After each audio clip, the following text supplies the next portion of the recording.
Are you in the right room?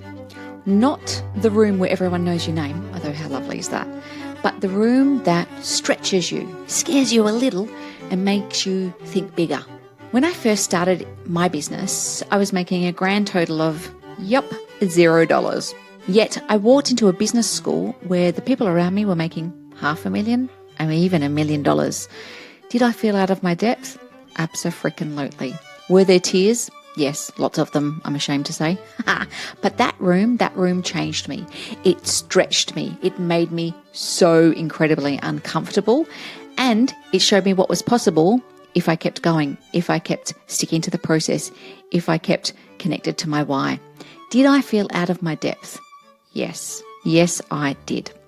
In today's episode of Tea with the Queen, I want to share why it matters to be the small fish in the big pond, and what I've learned from deliberately putting myself in the bigger rooms.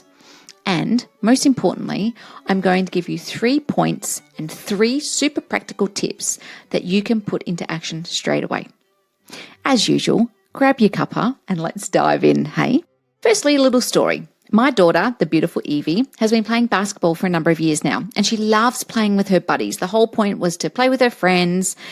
And a couple of weekends ago, she shot 7 goals. Now, this is a child who we had to bribe and pay $1 a goal at the beginning of her basketball career. She shot 7 goals. They won by 8 goals in total. So she shot 7 of them. Now, I'm not being a proud mum when I say this, although slightly might be biased, who knows, but she has improved a lot. She has filled in the higher grades and she's held her own. But what happened next stunned me a little bit. We had a grading game the very next day after this day that she had played incredibly well. And on the grading games, she was playing with younger kids and kids in grades below her. There was no stretch.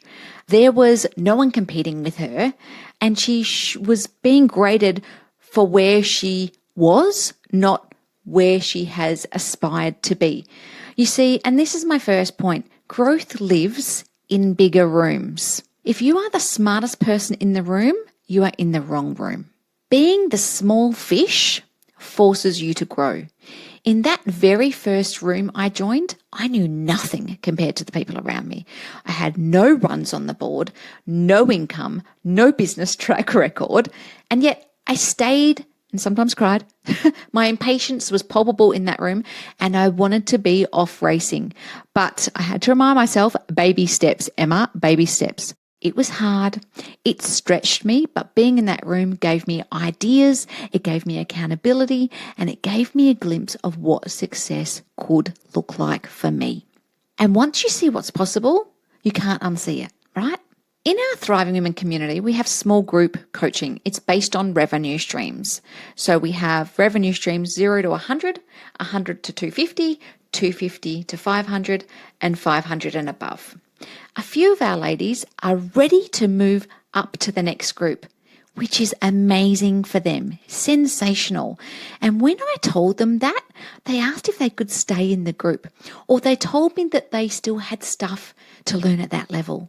You see, my second point is that comfort keeps us small. I like comfort as much as the next person. I like a nice warm bed, don't you? But staying warm and comfortable doesn't get you out on the pavement. And here's the thing about being comfortable. Comfort is seductive, don't you think? It feels good to be in a room where people nod at your ideas, where you're the one who gets to answer all the questions, where people see you as the leader. But let me tell you, when you're the biggest fish, you're not learning, you're not stretching, you're not growing, and you're certainly not being pushed to think bigger. Growth happens at the edge of discomfort. Let me say that again. Growth happens at the edge of discomfort. It happens when you walk into a room and you think, oh gosh, do I even belong here? It happens when you walk into a networking function and you feel so nervous that these people may be out of your league. That's when you know you're on the right track. It also might mean that you've got a little bit of vomit in your mouth and you do it anyway. We love that. We have all been to those events or been in those courses or those memberships where the people are awesome. but not big enough to stretch you. Maybe they were once and you've evolved, or you've grown, or you're on a different trajectory. I very proudly don't work with hobby businesses. They kind of drive me a little bit mad because people don't have time to invest in hobby businesses. And some of my clients have had beautiful side hustles, but they have been hungry to make it a full-time job. They've been hungry to make it a full-time business. But we don't work with hobby businesses because they don't have enough time to invest. And my third point is bigger rooms bring bigger ideas. They stretch you. As I started to make money, those first rooms started to feel smaller. And it wasn't that I had fundamentally changed. I love the people in those rooms. So don't get me wrong. It's not about the people in the room. It's just about the next level, right? And so I had to go looking for bigger rooms. Rooms where I was not the leader. Room where I knew the very least. And that was hard. And while I have zero need to run a $10 million business, that is not my goal. The ideas that come from those types of achievers are absolute gold. Sometimes overwhelming, yes, but gold nonetheless. And here's the magic. You don't have to adopt everything you hear. You take what serves you and you park the rest. But even being exposed to that level of thinking changes the way you see what's possible. Don't you reckon? I've got 3 practical actions for you to do today. You might be wondering, how does this apply to me? Here are 3 things you can do this week. Number 1, audit your rooms. Write down the communities you're in, the masterminds you might be a part of, or groups that you are within.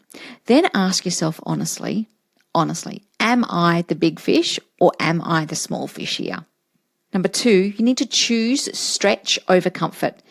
Pick one, just one new bigger room to explore in the next 90 days. Maybe it's a networking group, maybe it's a mastermind, maybe it's an event or a networking thing, or maybe it's a mentor who feels a little intimidating. And number 3, stay grounded in your goals. Bigger rooms can feel overwhelming. So when you step into one, just choose one idea you'll try in your business. Write it down, test it out, and see what happens. So often I see people go into bigger rooms and then they want to do all the things at once and then end up in a little messy piece of chaos. Please don't do that. Please don't do that. Just pick one thing. Here's what I know to be true. Growth never happens when you're the biggest fish. It happens when you choose the pond that stretches you, challenges you, and shows you what's possible. Your challenge this week, audit your rooms, find the one that feels just a little bit too big, and commit to stepping in. Simple, not easy. I get it, but that's where the magic is. And if you're looking for a bigger room that's warm and supportive and full of women who get it, that's exactly why I created Thriving Women. It's a space to stretch, to be challenged, and to grow alongside other women who are doing the same. If you want results, check us out at Thriving Women. Thanks for joining me today on Tea with the Queen. Remember, small fish, big pond. That's where your next breakthrough is waiting.